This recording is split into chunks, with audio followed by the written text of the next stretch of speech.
శ్రీవారి దర్శనం చేసుకోవాలంటే స్వామివారి అనుగ్రహం ఉండాలని బీజేపీ అధికార ప్రతినిధి భానుప్రకాష్ రెడ్డి అన్నారు. స్వామివారి అనుగ్రహం లేదు కాబట్టే మాజీ సీఎం జగన్మోహన్ రెడ్డి తిరుపతికి రాలేకపోయారన్నారు. జగన్ తిరుమలకు వస్తే వైసీపీ నేతలే ఆయనపై దాడి చేసి తాము చేశామని చెబుతారని అనుకున్నామన్నారు.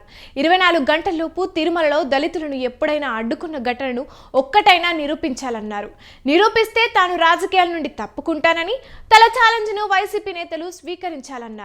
దళితులను రాజకీయాల కోసం వాడుకున్న జగన్ 11 సీట్లు వచ్చినా బుద్ధి రాలేదని దుయ్యబట్టారు. శ్రీవారి లడ్డు విక్రయాలు విపరీతంగా తిరుమలలో పెరిగాయని, శ్రీవారి పట్ల అసత్య ప్రచారాలు మాజీ మంత్రి రోజా మానుకోవాలని సూచించారు.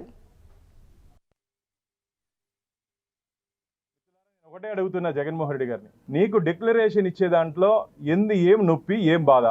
టీటీడీ చట్టాలు, ఏపీ ఎండోమెంట్ చట్టాలు అన్ని డిక్లరేషన్ ఇవ్వాలి చాప్టర్ 18లో క్లియర్ కట్ గా మెన్షన్ చేస్తుంటే హిందూ మత విశ్వాసాలు అంటావు, దళితులు అంటావు, నేను 4 గోడల మధ్య బైబిల్ చదువుతానంటావు. నువ్వు 4 గోడల మధ్య జరగకపోతే గోడ ఎక్కి చదువు, నాకేమి. 4 గోడల మధ్య కాకపోతే నువ్వు గోడకి బైబిల్ చదివితే కూడా మాకే అభ్యంతరం లేదు జగన్మోహన్ రెడ్డి గారు. ఇక్కడ కొన్ని నియమ నిబంధనలు ఉన్నాయి. మేము టీటీడీ ఈఓ గారికి క్లియర్ కట్గా చెప్పడం జరిగింది.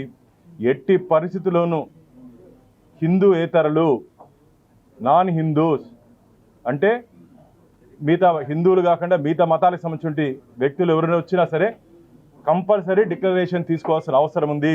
అది XYZ జగన్మోహన్ రెడ్డా ఇంకో రెడ్డో ఇంకెవరైనా సరే ఖచ్చితంగా తీసుకోవాల్సిన అవసరం ఉందని చెప్పాము. మిత్రులారా, నేను ఒకటే అడుగుతున్నా జగన్మోహన్ రెడ్డి గారు, నీకు